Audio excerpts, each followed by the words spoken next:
बिहार का मोकामा आज दहशत के साए में है। दुलारचंद यादव की हत्या का आरोप अनंत सिंह पर है। माहौल गर्म है।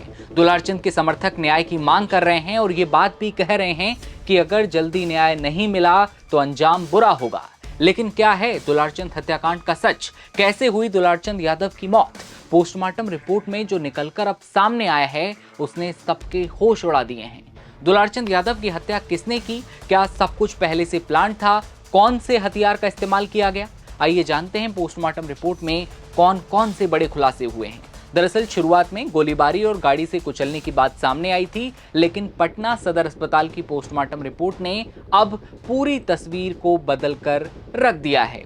दुलारचंद यादव हत्याकांड की चर्चा केवल बिहार में नहीं बल्कि पूरे देश में है। 21वीं सदी के भारत में चुनाव से कुछ दिन पहले पूर्व बाहुबली और जन स्वराज पार्टी के समर्थक दुलारचंद यादव को मौत के घाट उतार दिया जाता है। बिहार का मोकामा वही इलाका है जिसे बाहुबलियों का गढ़ भी कहा जाता है। मोकामा में 6 तारीख को चुनाव होने हैं।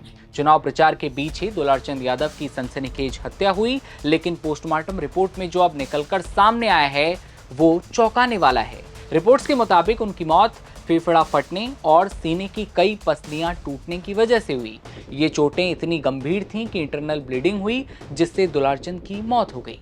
पीएम रिपोर्ट की माने तो दुलारचंद यादव की सीने पर जोरदार प्रहार किया गया, भारी दबाव पड़ा जिससे उनकी पसलियां टूट गईं और फेफड़े भी गंभीर चोटिल हुए।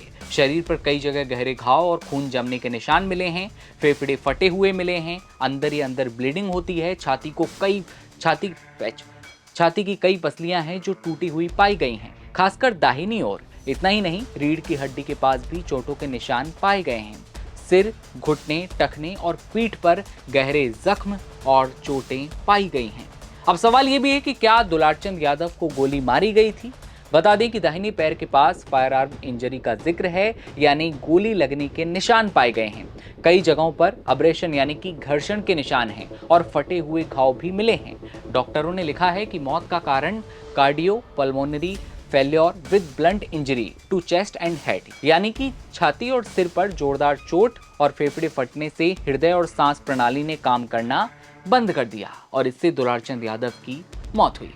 इधर दुलारचंद यादव के पोते जो इस पूरे कांड के चश्मदीद गवाह हैं, उनकी माने तो पूर्व विधायक अनंत सिंह पूरी तैयारी के साथ आए थे और उन्होंने फिल्मी अंदाज में उनकी गाड़ी रुकवाई। अनंत सिंह के साथ 2 लोग थे, कर्मवीर और राजवीर। ये दोनों पहले उनके दादा यानी कि दुलारचंद यादव के शिष्य भी रह चुके हैं और ये अनंत सिंह के अपने भतीजे हैं। नीरज ने आरोप लगाया था कि गोलीबारी और गाड़ी से कुचला गया था, लेकिन पटना सदर अस्पताल की पोस्टमार्टम रिपोर्ट ने अब पूरी तस्वीर बदलकर रख दी है। आगे क्या अपडेट आते हैं ये देखने वाली बात होगी, लेकिन आपको क्या लगता है कैसे मौत हुई?